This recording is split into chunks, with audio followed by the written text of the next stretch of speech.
Assalamualaikum warahmatullahi wabarakatuh. I am FARRAH JASMIN binti JAMIL. My matric number is 2022-900-755. Today I will talk about competent person. In OSHA rules and guidelines, the word competent person is used a lot.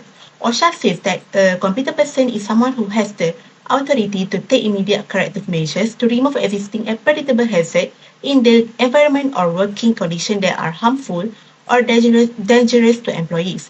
A person is competent if they have the training or experience to do an activity safely in accordance with all relevant rules and regulations. They should also be able to recognize and deal with any possible risk to themselves or others. On top of the general requirements that the competent person must meet, there are also some specific requirements that they must meet. So, Mr. Navin Nair was the person we talked to on December 22, 2022, who was very knowledgeable. This year, he will turn 37. He has worked as a manager in the building and construction business for a long time and has a good track record. He is the Head of Quality, Safety, Health and Environment for OSK Construction Sdn Bhd, QSHE. Mr. Navin Nair is an expert in many aspects, such as AutoCAD, quality management, construction, networking, contract management, civil engineering, training, Microsoft project, project control, troubleshooting, inspection, and electronic data management system, EDMS. From 2004 to 2007, he went to Polytechnic Sultan Mizain, Zainal Abidin. There, he got a diploma in civil engineering. University Technology Malaysia also gave him a Bachelor of Science in Civil Engineering between 2011 and 2016. Next, I will continue with the background of the company. OSK Construction Sdn Bhd, also called OSK Construction, is in charge of the construction work done by the OSK Group. Before, the company was called PJD Construction Sdn Bhd. It was founded on March 14, 1979. The only owner of the company is PJ Development Holdings Berhad, and it works as a wholly owned subsidiary, PJD. As a subsidiary of OSK Holdings Berhad, PJD has been an important part of the OSK Group since 2015. The company's long-term goal is to become one of the best construction companies in Malaysia, and OSK Group's first choice for that role. As for the company's goal, it is to make that customers are always happy by making sure that their products are of the highest quality and that care is given on time by using their frameworks well. Now I'm going to talk about the job responsibility as a computer person. Every workplace has its own responsibility for each person in order to perform the job. Same goes to Mr. Navinai that has many responsibilities because he works as the head of Quality, Safety, Health and Environment QSHE at OSK Construction Sdn Bhd. With the experience that he had from the university and the job that he does before, he now become more capable to do their job. In his current workplace, which at the OSK Construction Sdn Bhd, Mr. Navina and his team already do a lot of projects, which is from November 2019 until now 2023. A fundamental component of any talent management and HR programmers, if done properly, they have the potential to be more recognized as being a significant talent record. Because of this, many firms now employ competency-based job description. Traditional job descriptions are improved by competency-based job description by adding a degree of uniformity and standardization.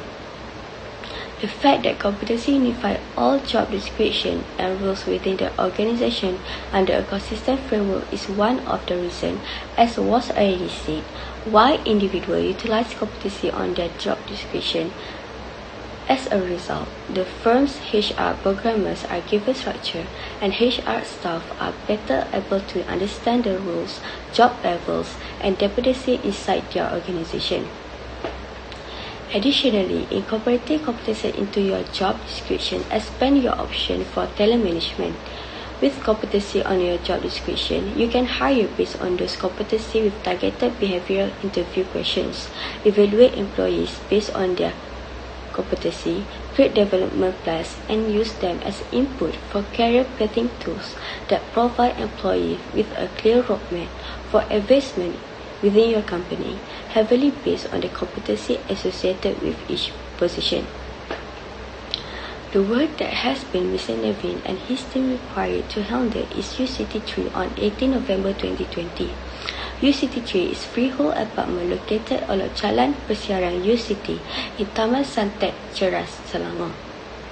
This project is about to recommendation to build an apartment that has two blocks, Building A and Building B, which holds a total 800 units stretched across 5.5 acres of land. It required a long time for them to complete the project because they need to construct the project, which also have the facilities such as barbecue area, gymnasium area, karaoke, lab pool, library, playground, and swimming pool. Okay, so hello and assalamualaikum. My name is MOHAMAD HAIKAL, and I will share about the purpose and importance of HIRARC in the company. Okay, the goal of risk assessment and risk control hazard identification (HIRARC) is to identify the probability, frequency, and severity of hazard by evaluating the effect of bad occurrence that occur. For example, injured, harm, and death. Activities that must be completed must go through HIRARC to ensure that they are safe and conform that the established standard operation procedure. A competent person has been briefed of the importance of HIRARC, including the need of carefully considering and assessing each workflow to determine whether or not it creates a risk of injury or accident before beginning work. Before HIRARC may be performed, the method statement must be approved. This exercise takes into the potential risks that may arise under any settings or conditions, and it analyzes all the aspects that might put employees at risk of accidents. In order to lessen the potential for harm during any given task, it is important to keep careful record of them. Accidents and injuries such as those occurred when scaffolding was installed incorrectly or in a manner inconsistent with the method statement were another focus of HIRARC investigation. Besides, HIRARC not only protect workers from harm, it can also save our life. That's all from me. Thank you. Assalamualaikum warahmatullahi wabarakatuh. My name is Muhammad Daniel, and today I will talk about assessment conducted by competent person. Mr. Navin has the responsibility to ensuring that all employees follow all corporate policies and procedures, material management, storage, tendon installations, stressing procedures, strand distribution, grouting, and strand cutting were all on his HIRARC list of responsibilities.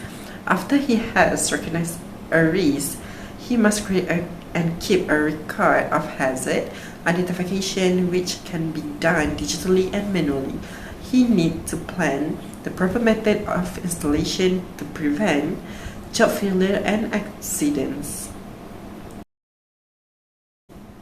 In order to prevent workplace accidents, he should think about how to maintain equipment. Mr. Navin, permission is required before any of the equipment can be used on the site.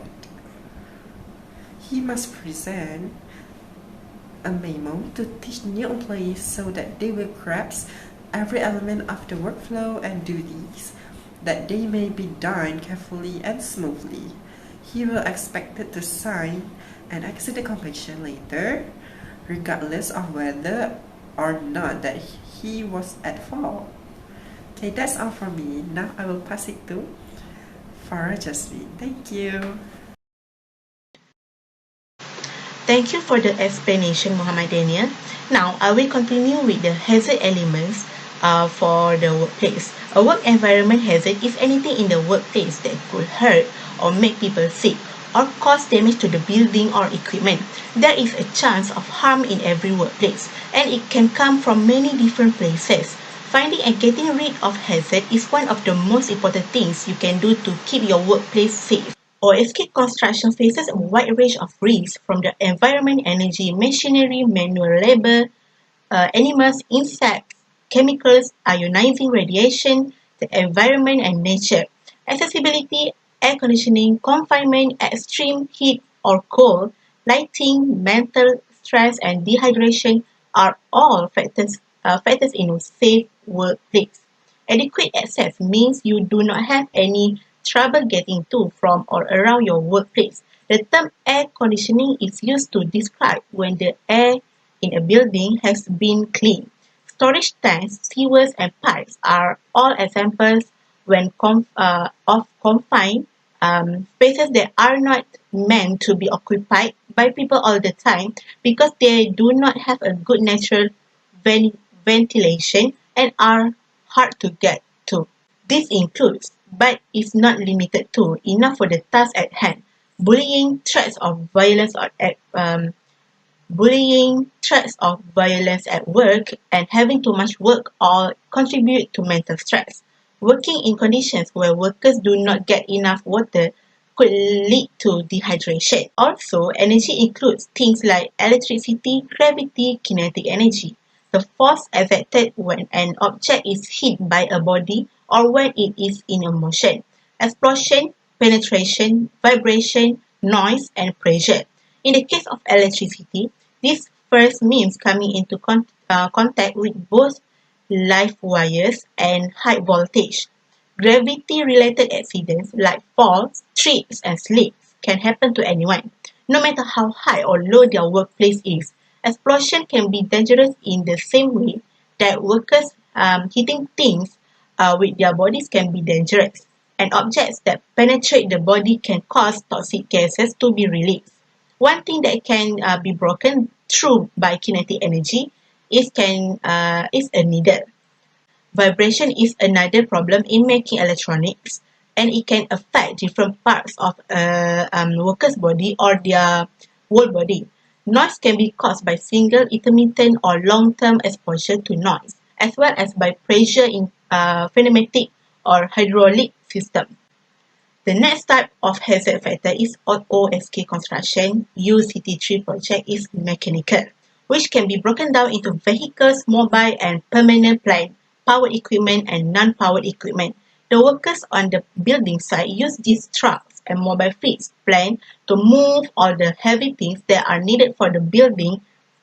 Power equipment, which includes tools and appliances that are powered by electricity or fluid. You can divide powered equipment into two groups. When we say non-powered equipment, we mean things like hand tools, appliances, and other tools that do not need to be powered. Aside from that, one of the dangers found had to do with how materials were moved and stored.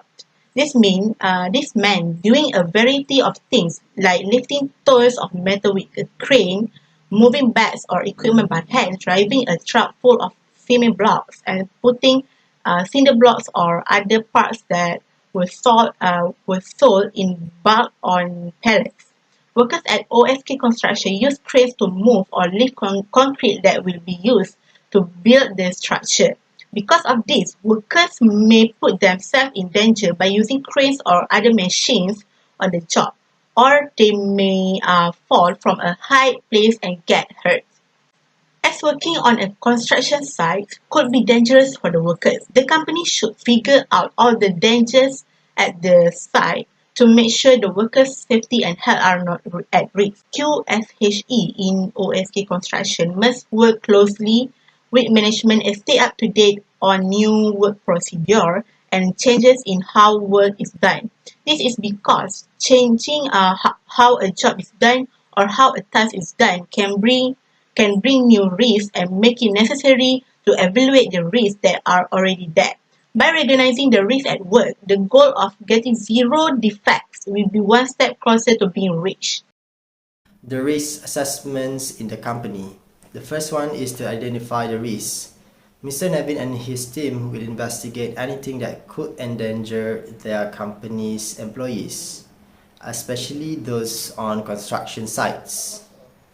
To avoid accidents or injuries caused by negligence or weakness, they closely inspect the construction site's additional safety features. He also mentioned that his employees work from a height while installing or connecting construction parts or operating machines and machinery at the construction site. For the second step is to identifying risks to determine who and how will be injured. He warned us about project site equipment, hardware and construction materials in the step. Due to the project site's distance from the public passage area, the position of newly arrived construction materials and the irregular construction machinery and equipment, he fears the workers could be at risk at any time, so he must ensure that construction steel, cement, bricks, sand and ready-mix concrete are in the right place and safe. The third step is to assess the danger and take action. During rainy days where there is a thunder and lightning strike or perhaps a strong winds, that may cause building materials or equipments that are in the high part of the construction site to fall. Therefore, Mr. Navin needs to make sure that when unexpected they arrive, all members of the company are already prepared with a good preventive measures and need to stay alert for whatever may happen and always be ready to face a worse situations. The fourth, record data in a journal. Mr. Navin is concerned about public and worker safety. He makes sure the teams he leads keep track of what they study and do. He and his team were able to include information on any hazards identified during the risk assessment and any steps taken to reduce or eliminate the risk by doing so. The study's results and past experiences prove the assessment was complete and provide a foundation for future work method reviews.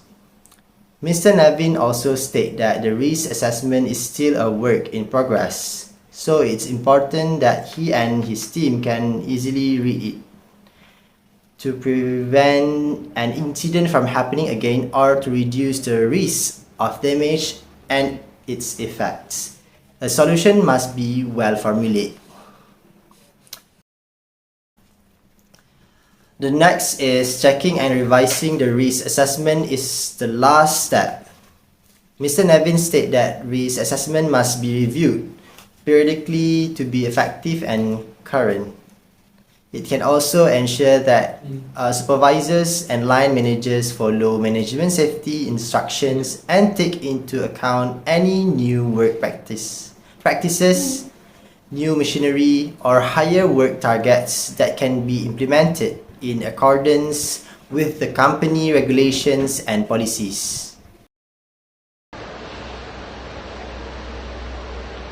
Now, I'm going to talk about the risk control in minimize hazard in each step. A hazard control program includes all measures required to safeguard employees from exposure to a substance or systems, as well as the trainings or protocols necessary to track employee exposure to and health from hazards like chemicals, materials or substances, as well as the other kinds of hazards like noise and vibration. The strategies being utilized to reduce exposure should be specified in a written workplace hazard reduction programs, together with how their efficiency will be checked. Making the right control method choice is not always simple. Risk assessments are frequently performed in order to run the dangers and risks. Additionally, it is necessary to research both typicals and any probable or unexpected situation. Every software should be unique created to meet the requirement of the various workplaces. As a result, not two programs will be identical. Evaluation and selection of both temporary and permanent control may be required when choosing a control mechanism, putting in place the transitory engineering control while permanent ones are being built. Whenever it is reasonably possible, implementing permanent controls, workers might be required to wear hearing protection under temporary measures like in the ease of noise hazard. Engineering technique may be using as long-term permanent control to get rid of or isolate the noise source. The employer is always obligated to exercise due care and is in charge of taking all possible precautions under the individual circumstances to prevent injuries or even in the workplace. Legislation will specifically list some risks and their controls. You should seek advice from occupational health specialists such as an occupational hygienist, ergonomist, engineer or safety professional about what is the best practice or standard practice by working in that situation if there is no obvious way to control a hazard or if legislation does not impose a limit or guideline. To ensure that the control is effective and that exposure to the risk is decreased or eliminated, it is crucial to continuously monitor both the hazard and the control mechanism. Physical examination, testing, exposure assessment, observation, recording of injuries and illness, reports of incident investigation, employee feedback or input, occupational health assessment, and understanding are some of the tools. An evaluation will point out any areas that might need more tweaking or improvement. It is crucial to understand whether all workplace risks have been found, evaluated, and effectively controlled. All organizational personnel must be informed about the potential risks and how to avoid them. Okay, so now I will continue with challenges for a competent person. Okay, as we all know, a competent person is someone who can detect an existing or possible danger in the workplace that might affect workers and take quick action to reduce the hazard. According to the article, which is indeed Additional Teams 2021, a team's leader is charged of managing the team and aiding in reaching its objective. Not only that, as a competent person, Mr. Naveen also needs to prepare training for workers to avoid the accident happen at the worksite. However, challenges might arise from time to time that impair a leader's capacity to lead their team efficiently. Understanding how various issues affect leadership may help you better as a leader. As a competent person, we will meet numerous problems along the path, but with knowledge and experience, we will be able to conquer them. Mr. Naveen said in the interview that one of the issues he encounters is preventing the pandemic of COVID-19 from spreading in the workplace. As we all know, our nation is still dealing with the COVID-19 virus, which is very contagious. Next, Mr. Naveen, as a safety and health officer, stated that controlling COVID-19 is tough. This is due to the fact that COVID-19 virus cannot be seen. Therefore, we cannot know whether someone is infected unless they are tested. Mr. Naveen's move was to fulfill the government guidelines, which require a swab test at the workplace every 2 weeks. Aside from that, Mr. Navin said that every subordinate will be inspected, including having their body temperature taken and checked as a precaution to prevent the virus from spreading. Mr. Navin also reminded his subordinate to always be truthful when they have close touch. Furthermore, Mr. Navin emphasized social separation between employees and adhering to the standard operating procedure, which is SOP, established by the government to preserve a safe working environment. Thank you. Advantages of working as a competent person. The first one is you will have the ability to solve problems. The second one, you can help to bringing a better profit and stronger growth to your company. The third one is you can help your company to save more money. And the last one, you can help your company to create a strong company culture and a positive work relationship towards employees.